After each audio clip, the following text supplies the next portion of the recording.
é o interior do estado.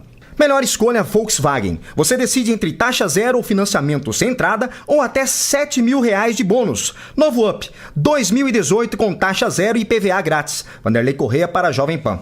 Jovem Pan Morning Show. Jovem Pan Morning Show, de segunda a sexta a partir das 10 da manhã. Oferecimento Lojas 100, 65 anos. Ainda bem que tem Lojas 100. E Benegripe, é gripe? Benegripe Multi. Se persistirem os sintomas, o médico deverá ser consultado. Você não pode perder o menu especial de lagostas do Fredi. Experimente essa iguaria em 6 variações de sabor único, como lagosta à la provençal, termidor e lagosta ao molho golfe. Todas as quintas-feiras, somente no jantar.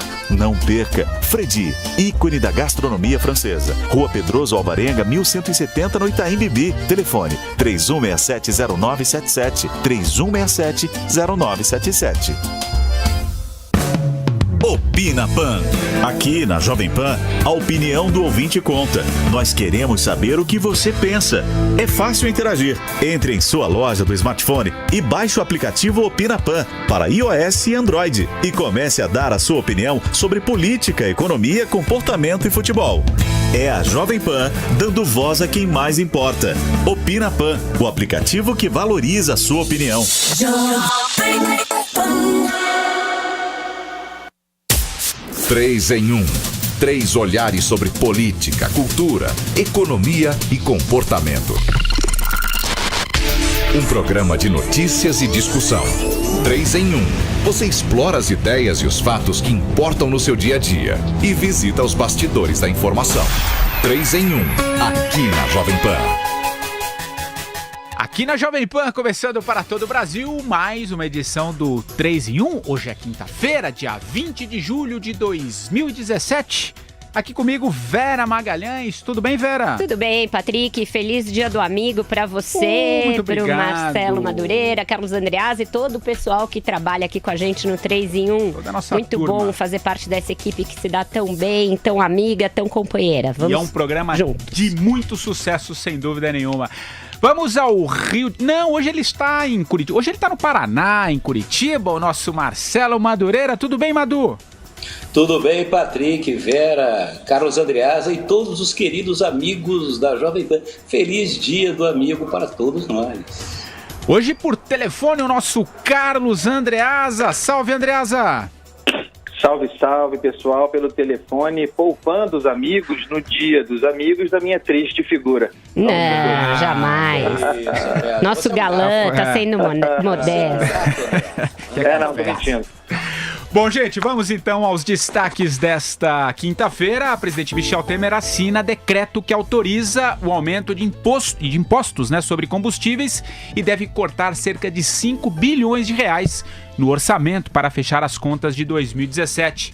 Delatores da JBS prometem entregar novas informações sobre pagamentos de propina para mais de 1.800 políticos. Juiz Sérgio Moro marca para o dia 13 de setembro o segundo interrogatório do ex-presidente Lula, desta vez por videoconferência em processo sobre contratos da Odebrecht na Petrobras. Também sobre Lava Jato, o operador do PMDB, Jorge Luz, revela o caminho do dinheiro ilícito no exterior para membros do partido. Ministro da Saúde, Ricardo Barros, faz retratação depois de falar na semana passada que alguns médicos fingem trabalhar. Daqui a pouco a participação do apresentador Tiago Uberreich. E quinta-feira é dia de Planeta Madureira. Qual será a notícia bizarra desta quinta-feira? E o 3 em 1 quer saber hoje o seguinte, a pergunta do ouvinte pelo WhatsApp.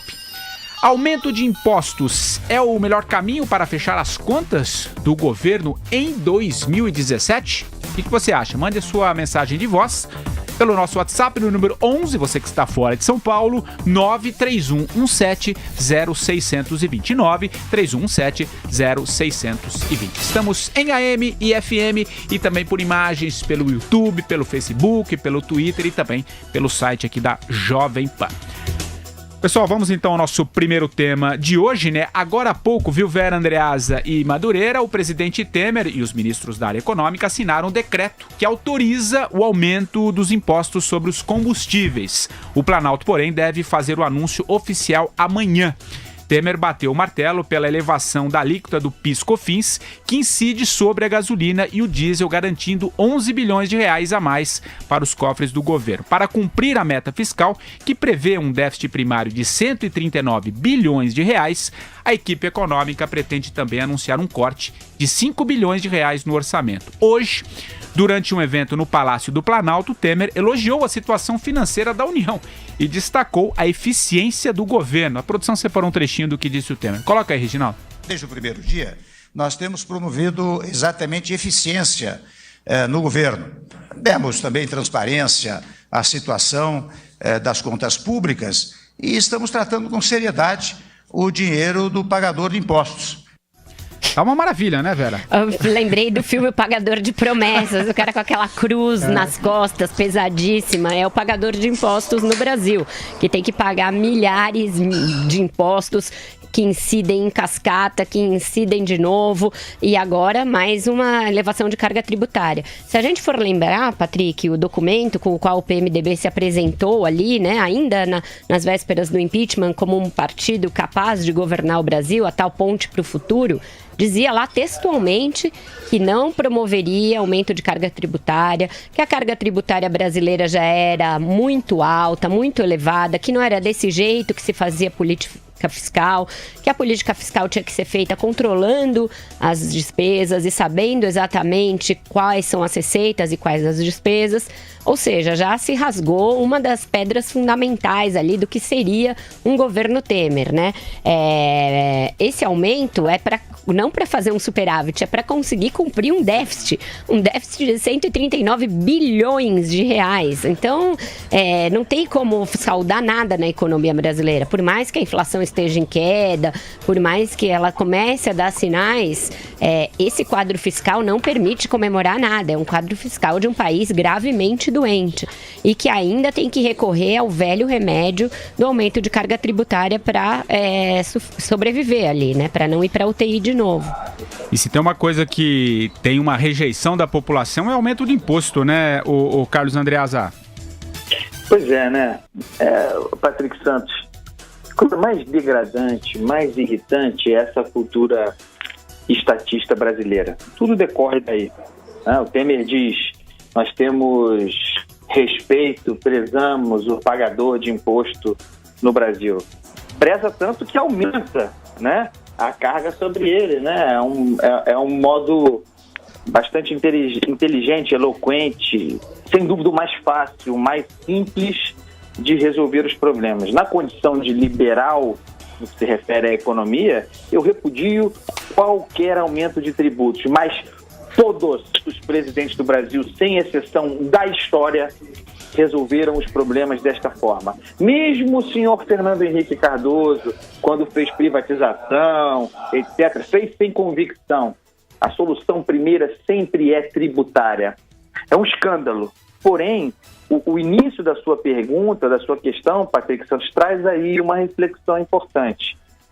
O Temer não está nem aí para a opinião da população brasileira. Ele não está nem aí para a impopularidade de seu governo, porque ele sabe, e nessa avaliação está correto, de que depende exclusivamente da Câmara, do Congresso, para terminar o seu mandato. Aí vem outra questão. Essa medida impopular terá ou teria um impacto negativo, mais um relativamente ao governo na Câmara, no Congresso? Aí eu faço a seguinte especulação. Me parece que para tomar essa decisão, que é de um escancaramento extraordinário, o presidente Temer está seguro de que já resolveu a questão na Câmara. Você concorda, Madu? Eu quero começar com essa questão do aumento de impostos, que isso é uma injustiça, uma iniquidade, porque isso aí abate o cidadão, não tem para onde correr, não tem para onde fugir, não pode deixar de pagar, não tem refis para isso. Então você tem um aumento dos combustíveis, aumento do imposto de combustível, aumentar os combustíveis. Isso provoca um aumento geral em toda a economia, gêneros alimentícios, serviços, todos os itens. E o que acontece? O governo não faz corte nenhum, né? O setor privado faz corte de pessoal, corte de despesa. O setor público continua com mais de 22 mil cargos comissionados, continua com mais de 30 ministérios, continua dando tudo que na política do que é dando que se recebe, né, para poder fazer, agora pegando o gancho do que falava o Andreasa, para poder apaziguar a base do governo, para satisfazer a gula infinita dos nossos parlamentares para votarem a favor do governo e manterem, né, esse governo Temer moribundo sobrevivendo sobre aparelhos, né, eles entregam tudo, várias emendas, vários favorecimentos, cargos e tudo mais, só aumentam despesas. Quando é que vai ter uma diminuição dos gastos públicos? Como a Vera falou muito bem, essas medidas todas são para você segurar um déficit, veja bem, um prejuízo já esperado de 139 bilhões, que alguns dizem que chega a 150 bilhões, quer dizer, a gente fazendo, mesmo aumentando o imposto e tal, você já vai sair no final do ano com um prejuízo de 150 bilhões. Isso é inimaginável, quer dizer, a casa caiu há muito tempo e ninguém se dá conta disso. Nós temos que fazer um forte ajuste nas contas públicas, pessoal. É isso que tem que fazer, fora isso, não existe salvação. Ô Vera, e essa colocação um pouco do Andreasa, se ele fala, já está fazendo essa elevação de impostos, né? É de certa forma uma garantia que ele já está tomando a situação na Câmara está uma situação melhor, por exemplo? Acho que não, Patrick, porque ele vai fazer por decreto e já entra em vigor imediatamente. Ele escolheu um tributo que ele pode aumentar só na alíquota por decreto sem respeitar o princípio da anualidade. Então, ele neste caso não vai precisar testar sua popularidade na Câmara, nem no Senado. Ele vai fazer isso por decreto e aí vai voltar a se dedicar ali a cabalar os votos que ele precisa para arquivar a denúncia. A prova que não está tudo tão fácil assim no Congresso é que ele não conseguiu aprovar a reoneração da folha de pagamento, que era uma coisa importante para garantir alguma folga fiscal, e o refis foi totalmente desfigurado. O governo agora vai deixar caducar ou vai ter de vetar o que eles aprovarem. Então, é sinal que está tudo meio bagunçado lá no Congresso. Então, o governo teve uma maioria, não usou quando podia usar, não usou quando tinha ali folga e quando não tinha nos seus calcanhares uma denúncia por corrupção. Então, poderia ter aprovado a reoneração, poderia ter aprovado o refis sem todos esses penduricalhos que são indecentes. Ter um outro refis já é altamente questionável. Do jeito que os deputados deixaram, é uma bandidagem indecente. E podia ter aprovado a reforma da Previdência, que essa sim era importante para dar um horizonte de longo prazo para as contas públicas. Agora, como você vai votar uma reforma, sendo que você está aumentando de novo os tributos, que você está fazendo um verdadeiro balcão de negócios para se segurar no cargo, é tudo muito incoerente. É um governo que não tem mais lógica, virou um Lego meio que você monta de qualquer jeito, sabe? Sem seguir as instruções. Uma colocação, Andreasa? Eu só queria esclarecer que eu não tratei da Câmara em relação a aprovar a decisão, evidentemente, por medida provisória do presidente. Mas o impacto sobre a Câmara de uma medida impopular do presidente da República às vésperas de uma votação que porá o futuro do seu governo em questão. A minha especulação é de que, ao assinar essas medidas, essa medida que aumenta tributos, ele tem confiança de que o impacto político na Câmara será pequeno, ou melhor, ele tem confiança de que a Câmara está fechada com ele, de que a denúncia não será aceita a despeito dessa sucessão extraordinária de lambanças que tem feito. É exatamente isso que eu estou dizendo. Não, eu tinha entendido isso. Também não achava que você achava que tinha que passar pelo Congresso. Eu só disse que é uma coisa que ele tinha de fazer, não tinha muito jeito, porque o cobertor ficou curto demais.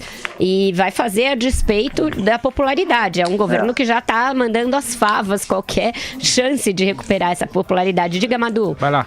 Não, eu acho que o Andreasa tem razão sim, pelo seguinte, você vê um refis que estava calculado para fazer um recolhimento, né, digamos assim, recolher 14 bilhões de reais para os cofres públicos de impostos atrasados. E o que acontece? Com essas modificações todas da Câmara, vai cair para 400 milhões. Quer dizer, primeiro, aquele empresário, aquele empreendedor que paga regularmente seus impostos é um bobo, é um babaca, me desculpe, é um otário. Eu posso dizer isso porque eu sou um desses, né? E esses picaretas que ficam, na verdade, sonegando impostos, né?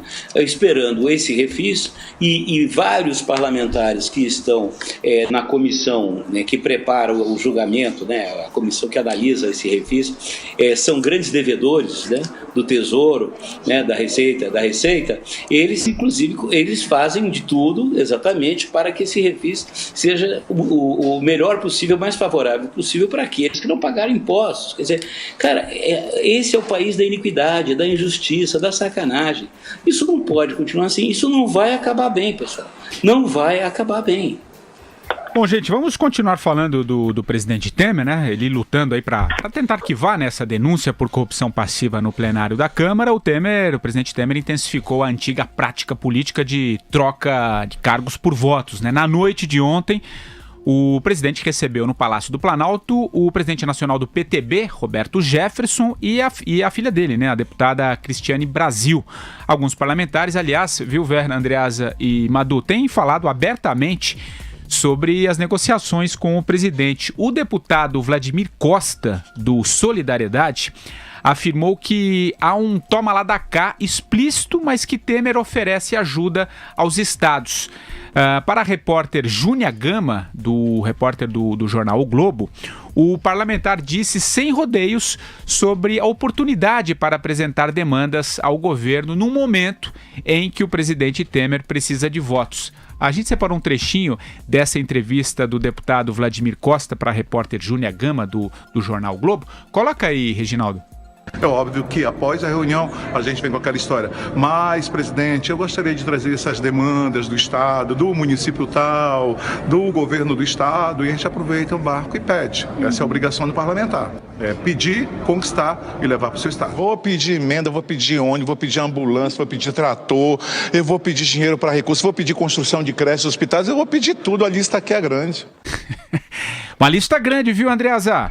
Vai pedir uns livros aí na Record também. Mas, sinceramente, isso é um modus operandi geral, né? Uma prática que, infelizmente, ocorre em todos os governos do Brasil. Nessa fala, esse senhor, uma fala cretina, ele não compromete o presidente Temer, sinceramente, ele se compromete. Ele está mostrando o modus operandi de gente da laia dele. Mas ele não... Eu desafio a se encontrar nessa fala dele o comprometimento do presidente. Ele tem que ser justo. Quer dizer, quem se expõe, quem é ridículo, quem é bizarro... Não estou dizendo que o presidente Temer ou qualquer presidente não se valha de gente dessa laia. Quer dizer, que coisa absurda que o Congresso, que a Câmara tem um sujeito sobre esse. Eu nem consegui prestar muita atenção no que ele estava dizendo diante do cabelo desse senhor, uma figura, olha, pior que o meu. Sem brincadeira, eu tenho dificuldade em acreditar na República diante desse sujeito. É difícil. Então, quer dizer, o cara faz uma confissão de uma ingenuidade estúpida, se apresenta de uma tal forma, se compromete, joga a Câmara no lixo, tudo para parecer um cara que nunca deu uma entrevista na vida. Aí aparece lá o repórter de um grande jornal, o cara se entrega. Mas não compromete nada além de a si próprio. É uma figura já notória pelos seus momentos aí de querer aparecer, ter seus 5 minutos de fama. Ele canta na tribuna, ele fez uma papagaiada no voto no impeachment da Dilma, depois ele fez uma defesa de voto a favor do Eduardo Cunha, na hora de votar, votou pela cassação do Eduardo Cunha. Então, um deputado que já é conhecido por ser folclórico e meio bizarro. Ele é radialista lá no Pará, se elegeu nessa base e faz do mandato dele um picadeiro. Agora, eu discordo do Andreasa quanto a isso. Se tem alguém disposto a pedir ambulância, a pedir creche, a pedir não sei o que lá, que em bases normais é mesmo a obrigação do deputado, digamos, é um dos papéis do deputado é levar por meio de emendas que não são para si. É engraçado, o cara fala, vai pegar as minhas emendas, o dinheiro não vai para ele, vai para alguma política pública, espera-se, né? Essa não deixa de ser, mas se ele está disposto a pedir, tem alguém disposto a dar e a pagar. E a usar isso que deveria ser uma política pública pré-definida e com bases republicanas como uma moeda de troca por apoio no Congresso para arquivar a denúncia. Então eu acho que revela muito sobre ele, muito sobre a Câmara, mas também muito sobre os métodos estabelecidos no Palácio do Planalto, né? A repórter Júnia Gama é ótima, conheço a Júnia, é uma ótima repórter, conseguiu extrair desse sujeito a sua essência, né? A essência de um fisiologista, de um fisiológico de plantão. Marcelo Madureira. Pois é, o que esse cara faz, e isso se reproduz, não é uma particularidade dele, desse deputado do Pará, digamos assim, a maioria dos deputados brasileiros tem essa visão do que é a política. Desculpa, Vera, mas eu não acho que isso é política pública. Isso é demagogia, isso é clientelismo, isso é o que tem de mais atrasado no Brasil. O que eu disse que é política é a emenda. A emenda deveria ser para atender uma política pública, entendeu? É isso que eu falei. Mas eu acho que você participar do parlamento, participar da Câmara dos Deputados, do Senado, você tá lá, tem que ter uma visão de conjunto do país, da situação do país como um todo. Você não está lá para arrancar um naco, né, da carniça nacional para levar lá para o seu grotão eleitoral e dizer que você é o bom e pedir votos na próxima eleição porque você arrancou de lá um trator, uma ambulância, ou uma escola ou uma creche. Não, isso não é. O parlamento existe para que você, no conjunto da nação, você enfrente os problemas nacionais. Então, é por esse modo de pensar a política, por esse modo de entender a política, é que nós chegamos onde chegamos. Infelizmente, o caso desse deputado, que eu não vou repetir o nome aqui, porque eu não estou a fim de dar palanque para ele, entendeu? É o que existe em 90% dos parlamentares brasileiros. Infelizmente é isso. Renan Calheiros, é isso. Ou estou falando bobagem? Não, você tem razão. A prática de se colocar emendas ao orçamento da União virou um puro exercício de clientelismo, não tenho a menor dúvida disso. O modo como isso é feito é isso, é o cara se portar como vereador estando na Câmara dos Deputados, é totalmente deturpado. Porém, na realidade que o Brasil vive, esses grotões dependem da tal ambulância, dependem da tal creche, para ter algum nível de desenvolvimento humano. Então, o ruim é que seja dessa maneira, né? A maior parte dos municípios brasileiros são inviáveis, começa por aí, né? A federação está montada já toda errada. A maior parte dos municípios brasileiros não produzem nada, dependem da verba que vem da federação, da verba que vem de Brasília, né? Para sustentar o quê? Sustentar uma economia que não existe, que é toda baseada no setor público, onde todo mundo é funcionário da prefeitura. Se a prefeitura não paga o funcionalismo, o comércio não funciona.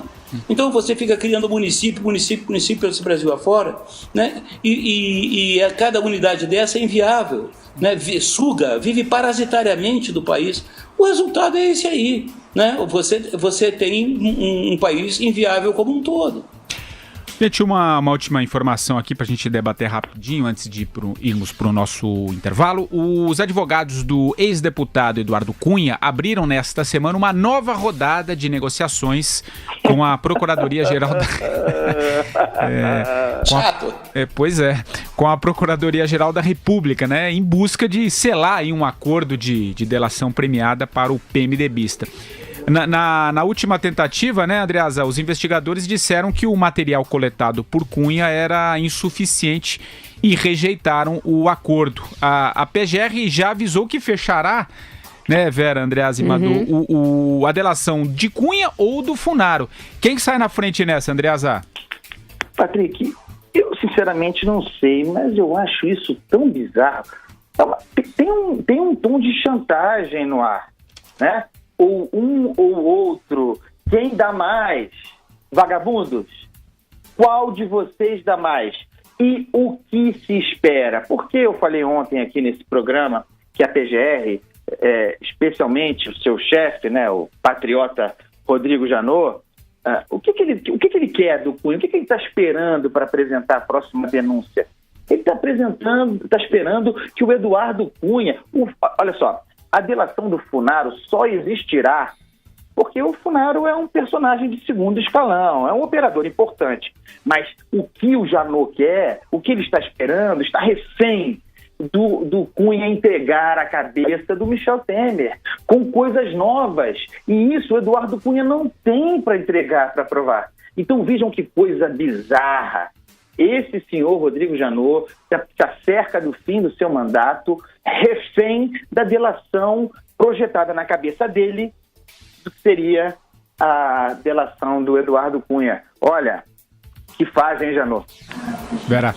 Pois é, tá esquisito mesmo esse negócio, não dá para ser um leilão.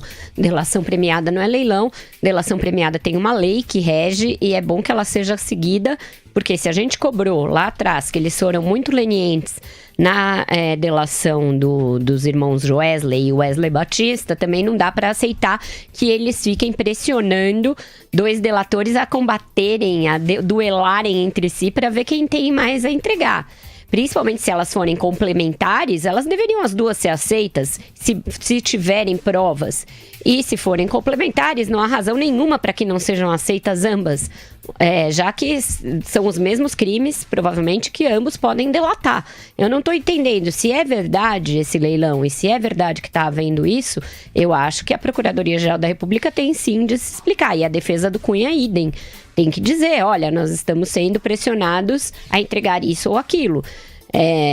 Isso é importante para que o Instituto da Delação não seja subvertido. Madu. Pois é, eu não entendo como é que a Procuradoria-Geral da República vai esticando essa corda aí. Eu confesso que eu não conheço as minúcias, né, da lei que rege, né, essas denúncias, essas delações premiadas. Mas você tem que ter um deadline, né, tem que ter um limite, tem que ter porque o que eu estou sentindo realmente é que fica, digamos assim, o pretenso delator fazendo chantagem com o poder público. E isso, de qualquer maneira, não é aceitável, né? Você tem que dar um basta nesse negócio. Afinal, você tem que dizer, olha, você vai fazer ou não vai fazer, meu filho? Então, já que você não resolve, resolvemos nós. Vamos encaminhar você vai ser julgado e vai pegar uma cana dura. É isso que vai acontecer, vai perder a sua chance.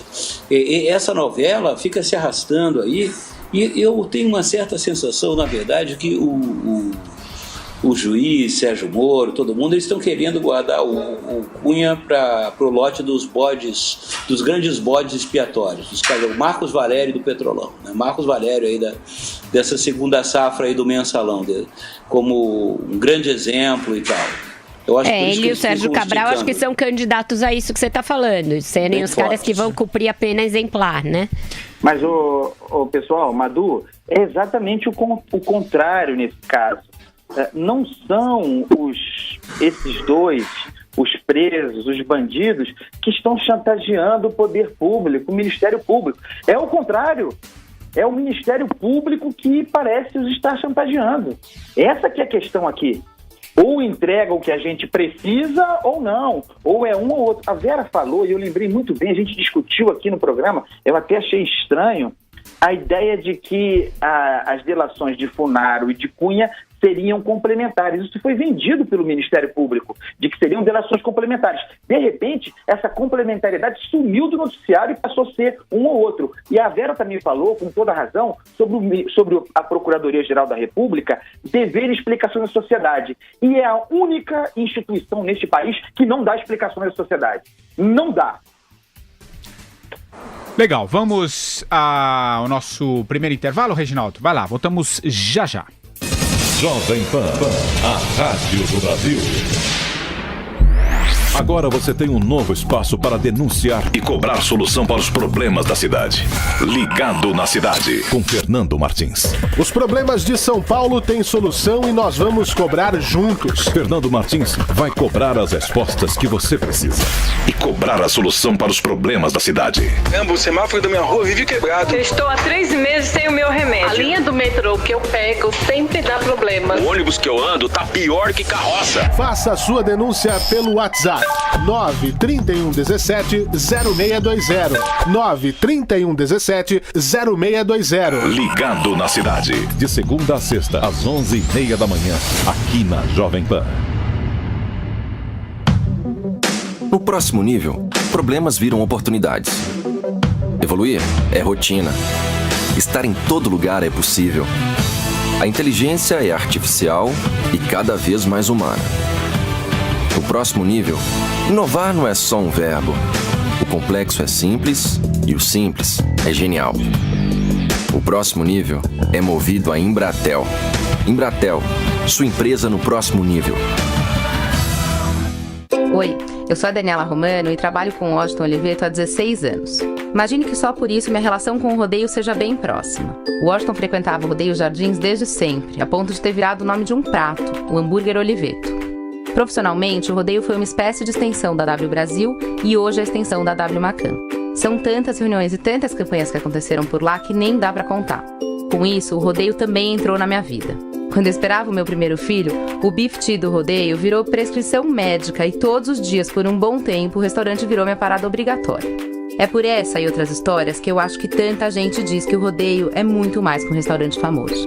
Rodeio Iguatemi Jardins. Fórum Mitos e Fatos. Jovem Pan discute transformação digital. Em pauta no Fórum Mitos e Fatos, a Jovem Pan discute a transformação digital, assunto cada vez mais presente na vida das pessoas, seja em casa ou nos negócios. Por isso, a inovação é peça-chave nas discussões de especialistas e executivos de gigantes do setor. Quem está em constante reinvenção também conquista a confiança do consumidor e uma fatia importante num disputadíssimo mercado. Segundo o presidente da TOTUS, Laércio Consentino, empresas que não conseguirem perceber a mudança da sociedade, cada vez mais conectada, ficarão para trás. Consentino ainda elenca os pilares que merecem atenção especial.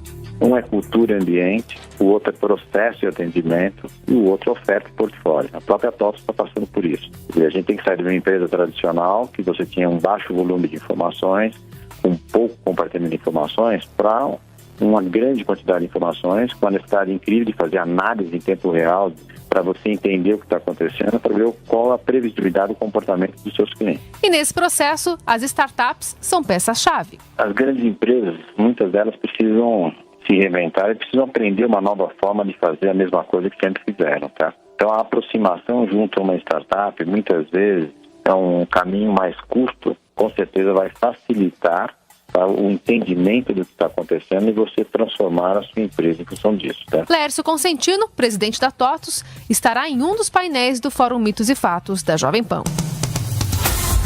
Vem aí no próximo dia 28 de julho, o Fórum Mitos e Fatos. Jovem Pan discute transformação digital. Oferecimento TOTUS. É simples, é por assinatura, é para a sua empresa. Acesse totus.com e saiba mais. E use seguro tipo você.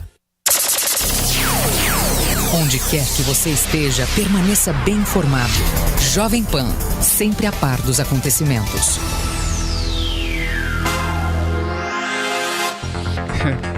Sabe que tem uma câmera aqui atrás, né, velho? Aqui no intervalo. A câmera indiscreta. Eu vou pedir pra colocar aqui ou lá na coordenação do Reginaldo. O que você acha? Atrás do Reginaldo, eu acho pegando bom. a minha careca aqui, viu? Mas tá sexy, Patrick Santos, deixa. Não dizem que é dos carecas que elas gostam mais? Viu, Silvio, a gente precisa mudar essa câmera aqui. Bom, gente, vamos continuar repercutindo os assuntos do dia. Apontado como lobista do PMDB, Jorge Luz foi interrogado ontem pelo juiz Sérgio Moro e confessou ter intermediado pagamentos que complicam muito a situação de alguns membros do partido. Segundo ele, um total de 11 milhões e 500 mil reais em propina esse valor foi repassado aos senadores Renan Calheiros e Jader Barbalho e ao ex-ministro Silas Rondô e também ao deputado Aníbal Gomes. O objetivo do acordo seria manter Paulo Roberto Costa e Nestor Cerveró como diretores da Petrobras. A gente separou um trechinho desse depoimento ao juiz Sérgio Moro. Coloca aí, Reginaldo. Havia um pedido alto para que houvesse esse apoio. O apoio se traduziria numa ajuda financeira e se traduziria também na oportunidade de que esses políticos pudessem participar de algumas operações que viessem a surgir no decorrer do tempo. E acabaram chegando ao valor de 11 milhões e meio de reais. E essas contas do exterior eram dos agentes políticos ou eram de doleiros, de terceiros? Como é que era? O senhor tem conhecimento? Parece só o seguinte: político não tem conta no exterior. Burros são os empresários que têm, que achavam que estava acima do bem e do mal. Não tem. Vera Magalhães. Deixa eu dizer uma coisa pro senhor, Meretito. Deixa eu dar real aqui pro senhor. Menos Eduardo Cunha e alguns outros que sim, tinham contas no exterior, né? Acharam que estavam seguros também, assim como os empresários que abasteciam os políticos. Mas é uma palhaçada, né? Absurdo. Esse pessoal do PMDB até agora tá passando meio ao largo. É o pessoal do PMDB do Senado, né? Não é a turma do Cunha e etc. É a turma do Renan, Jader Barbalho, o ex-presidente José Sarney, Edson Lobão. É este pessoal que é um grupo à parte. Ele é uma espécie de empresa arrecadatória à parte. O CNPJ é diferente. Você tem que pagar para outra empresa.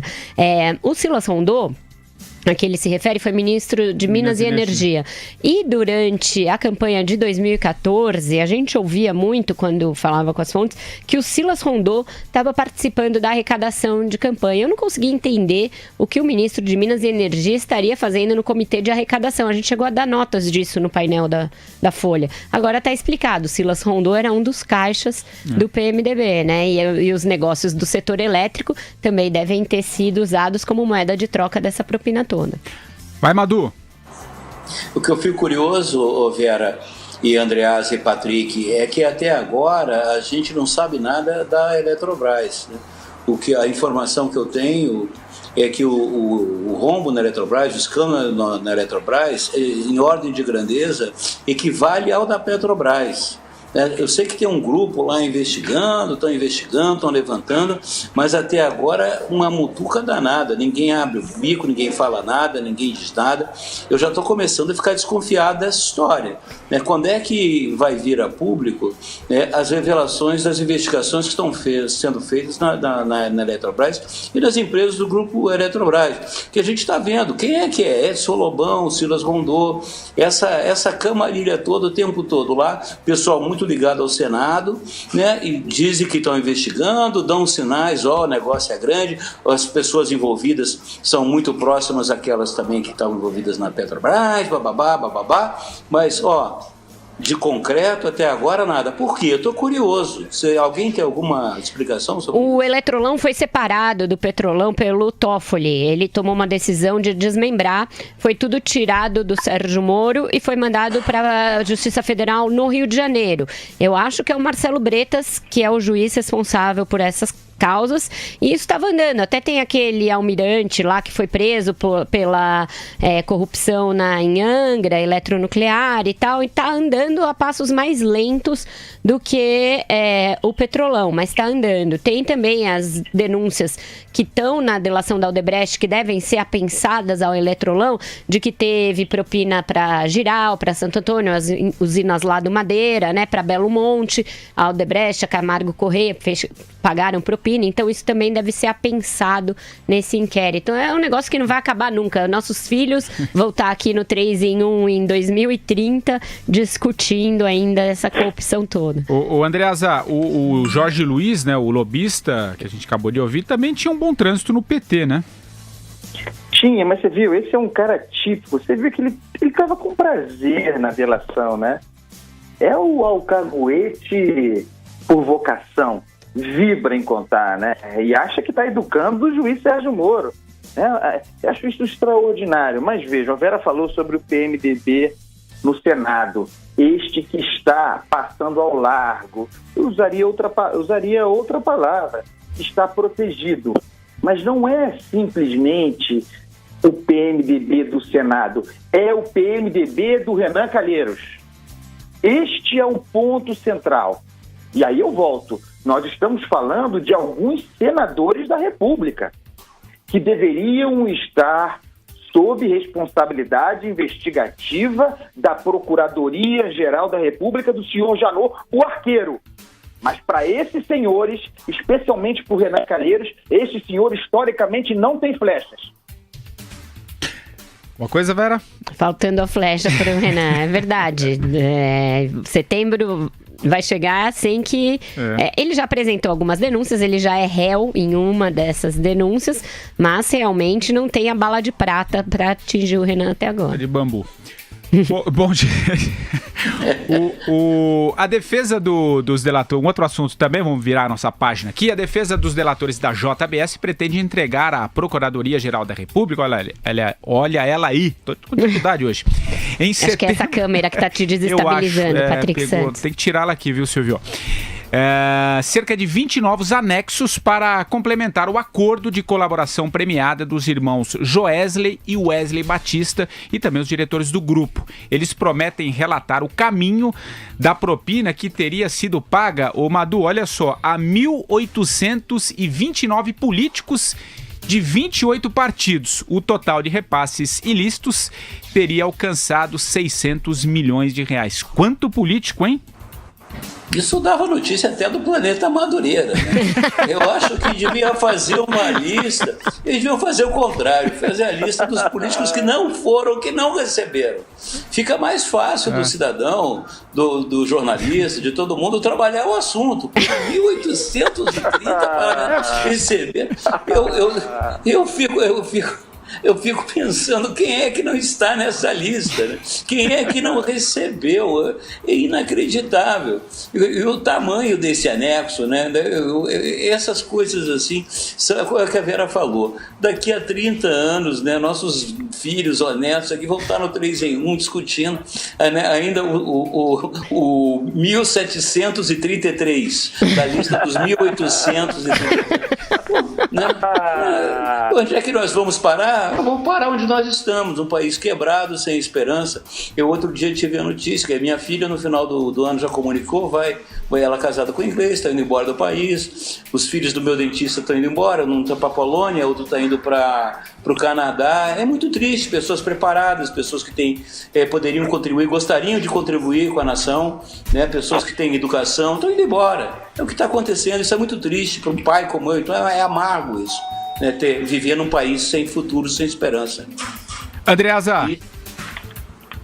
Não pode dar certo, né, pessoal? Um país que tem 1.800 políticos. Não tem como dar certo. Que recebem grana. Né? Não tem, mas a simples existência de 1.800 políticos. Não existem 1.800 políticos em nenhum outro país. Eu posso te garantir. É só no Brasil. Agora, 1.800 corrompidos. Falando sério, eu não acredito mais em nada que venha da JBS.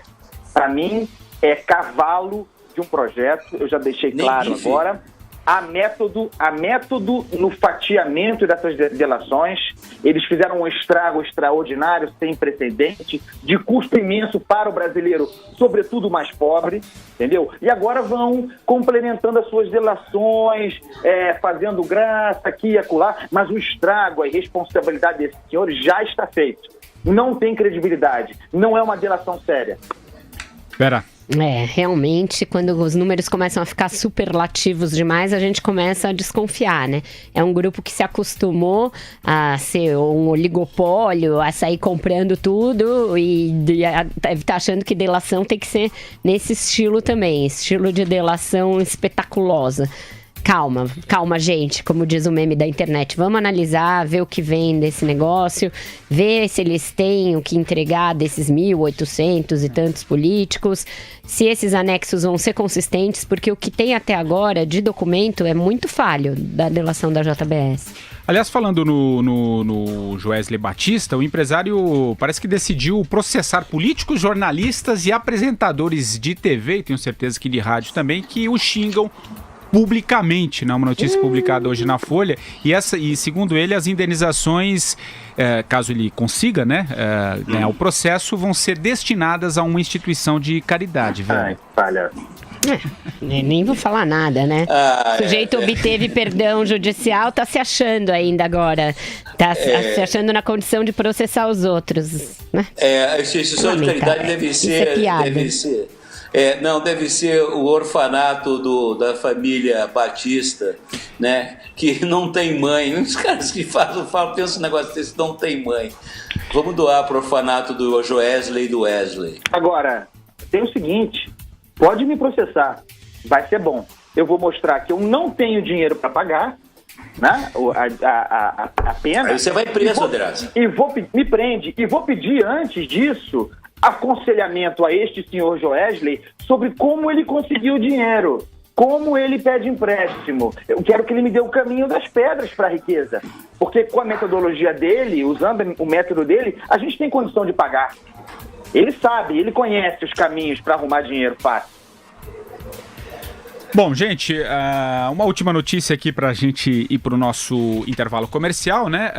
Também sobre a Lava Jato. O juiz Sérgio Moro marcou para o dia 13 de setembro o segundo interrogatório do ex-presidente Lula em processo envolvendo contratos entre a Odebrecht e a Petrobras. Dessa vez, Lula e Moro vão conversar por videoconferência. E tem uma notícia importante que saiu agora também, Patrick, que o Fundo Brasil Prev, do Banco do Brasil, de Previdência Privada, comunicou ao juiz Sérgio Moro que bloqueou 9 milhões de reais na conta do ex-presidente Lula.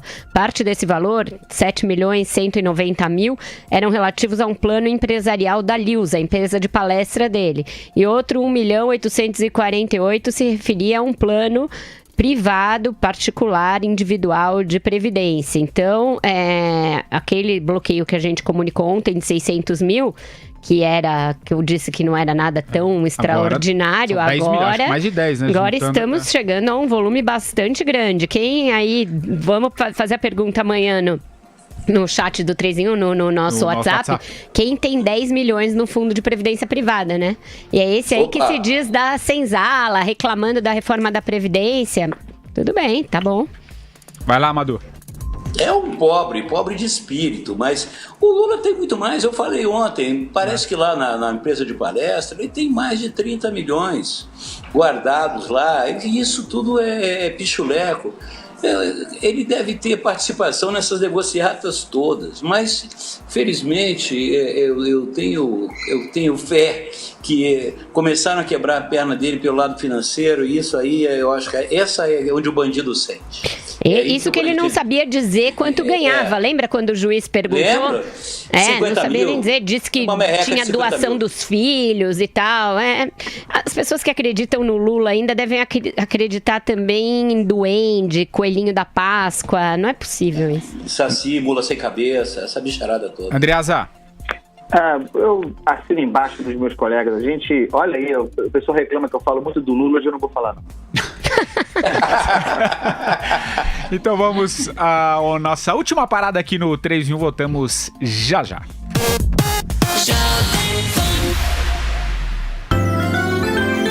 Plantão de inverno Axê. Tá difícil respirar? O nariz congestionou? Conte com Decongex. Decongex é indicado no alívio da congestão nasal decorrente das gripes, resfriados, rinites e sinusites. Para adultos e crianças, Decongex é alívio rápido e seguro da congestão nasal em até 20 minutos. Neste inverno, não esqueça, congestão nasal, a solução é Decongex. Se persistirem os sintomas, o médico deverá ser consultado. Decongex, malato de bromfeniramina e cloridato de fenilefrina. Agora, as informações da Central Jovem Pan de Trânsito. Vamos saber como é que está o trânsito em São Paulo, aqui nos estúdios da Jovem Pan. O Anderson Costa trazendo os melhores caminhos. Fala, Anderson. Pois é, Patrick, nós temos agora 93 quilômetros de congestionamento, de acordo com a CET. O pior caminho, a marginal do Tietê no caminho da Zona Leste, agora desde a ponte da Freguesia do Ó até o acesso à rodovia Presidente Dutra, o trânsito bastante congestionado. A marginal do Rio Pinheiros também é uma péssima opção agora no caminho de Interlagos, desde a ponte do Jaguaré até o acesso ali à região da ponte Cidade Jardim, mais de 5 quilômetros de congestionamento neste instante. O corredor Norte-Sul travado no caminho do aeroporto, desde a região do Parque do Ibirapuera até a chegada à região de Congonhas, viaduto João Julião da Costa Aguiar. No caminho oposto, há problemas também até o acesso ali à região do viaduto Santa Generosa. O motorista enfrenta dificuldades também na Radial Leste, radial travada no caminho do bairro, desde a Rua Vandenkolk até o acesso ali à região do viaduto Bresser, e a Avenida do Estado também não é uma boa opção, motorista enfrentando congestionamento agora no caminho do Ipiranga, principalmente para quem está ali nas proximidades do Mercadão Municipal, trânsito já congestionado neste horário. Onde quer que você esteja, permaneça bem informado. Jovem Pan, sempre a par dos acontecimentos.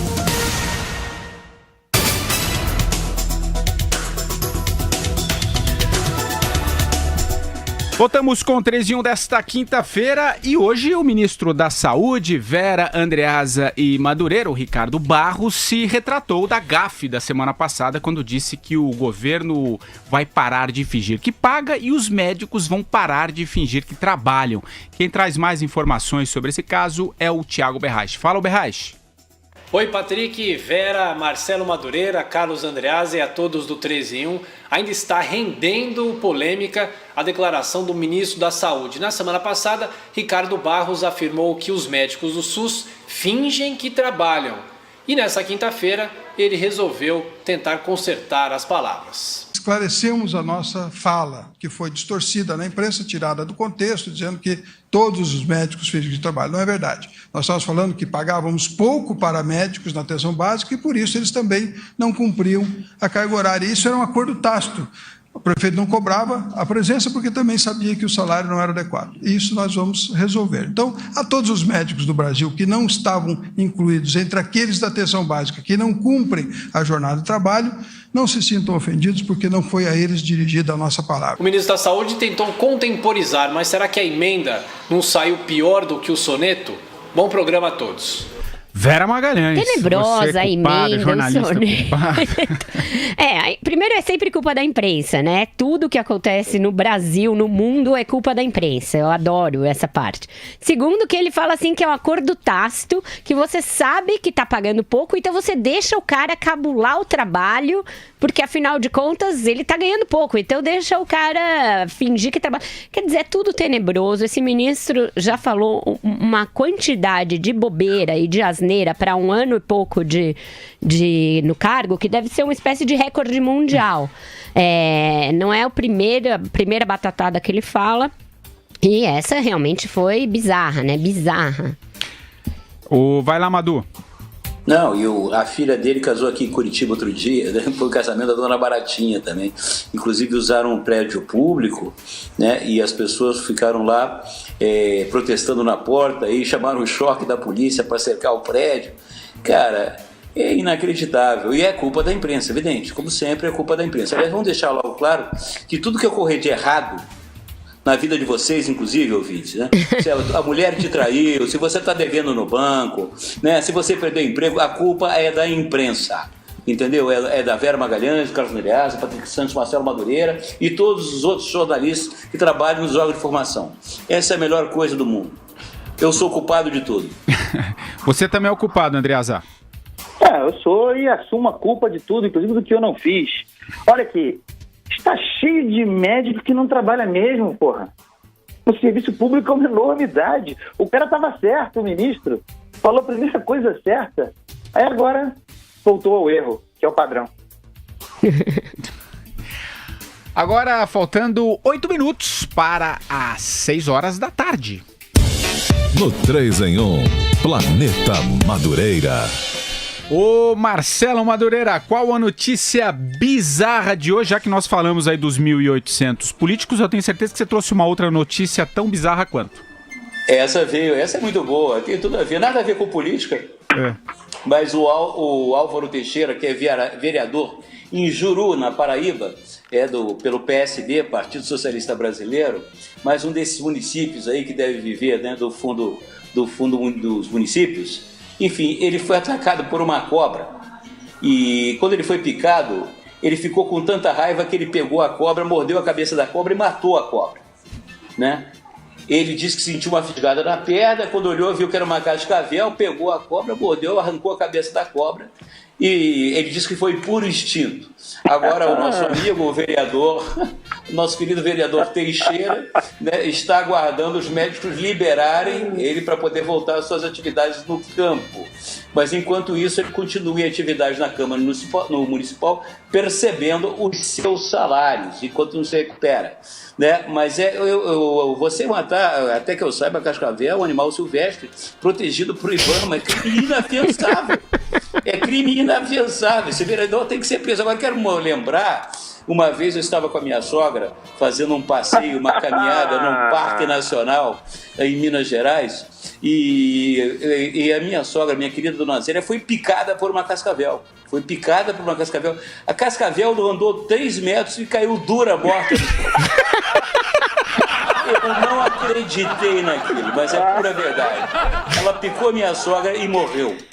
Né? E minha sogra, graças a Deus, está em Brasília, feliz da vida, vendendo saúde. E não era uma jararaca, é isso? Em nenhum dos casos era jararaca. Não, a cobra era uma cascavel. Eu juro, aconteceu. A cobra morreu. Não durou nada, né, Madu? Não, por isso que eu não mordo da minha sogra. Por isso que eu não... Só assopra, é isso? Só assopra.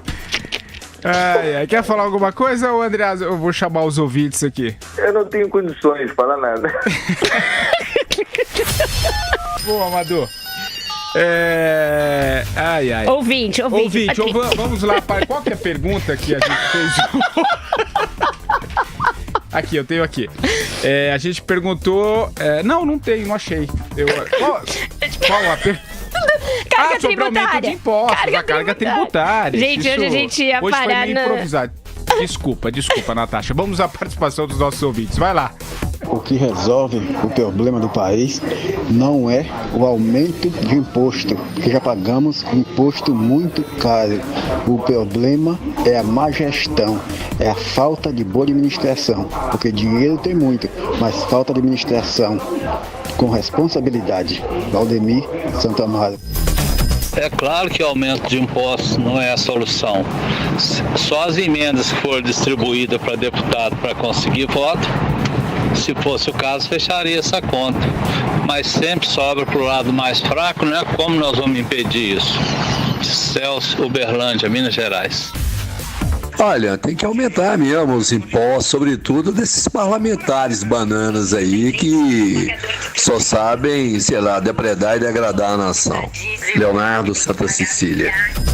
Eu aceito pagar o aumento do imposto se o governo antes cortar as regalias que eles oferecem para os parlamentares, para os ex-presidentes, como a Dilma, por exemplo, que está gastando horrores, e também se o governo executar a dívida das empresas que devem ao fisco. Se tudo isso for feito, eu aceito ajudar com a minha contribuição pagando um pouquinho mais no combustível. Sérgio Nascimento, Osasco. Matheus de São Paulo. Eu acho um absurdo, né? É o fim da picada, né? A gente esperar que não fosse ser essa a saída deles também. Eu vou te dizer que eu já esperava, eu agradeço até a pergunta pra gente poder aqui desabafar, porque é um absurdo. Vamos pagar a conta deles. É mais um absurdo. E é proposto com a maior cara de pau do mundo. Aí a participação dos nossos ouvintes, falando de cobra, é o fim da picada mesmo, né? Ô, Madu, os ouvintes estão dizendo que vão pedir pra sua sogra morder uns políticos por aí. Deixem a dona Zélia em paz. Tá bom. Deixem a dona Zélia em paz. Ô, Patrick, pessoal. Vai lá, vai, Andreasa. Sabe que na terça-feira eu estava em São Paulo, naquele evento de que eu participei, veio falar comigo um ouvinte nosso, o Nivaldo, e eu fiquei emocionado porque ele manifestou prazer em ouvir o nosso programa, né? E eu hoje queria aproveitar e dizer para todo mundo, para os colegas, para os ouvintes, para a nossa equipe, que realmente é um prazer extraordinário fazer esse programa com vocês. O nosso programa é muito bom, gente. A gente se diverte fazendo, a gente diverte o ouvinte, o tempo passa. Eu queria mandar um abraço. Tô contigo, André. Que fofo! Amor. É muito legal. Muito legal. Então vamos terminar nesse clima festivo. Olha ali atrás do Patrick, quem tá nos vendo na internet, os amigos, Rodrigo Maia e Temer. A gente vai fazer uma música em homenagem ao Dia do Amigo, Queen, Friends Will Be Friends. E eu aproveito para mandar um abraço pro Giovanni, nosso ouvinte, que tá 3 dias pedindo para eu mandar e eu esqueço. Abraço, Giovanni. Tchau, Parabéns, gente. atrasado. Até amanhã. Tchau, tchau. Tchau, pessoal. Tchau. Tchau.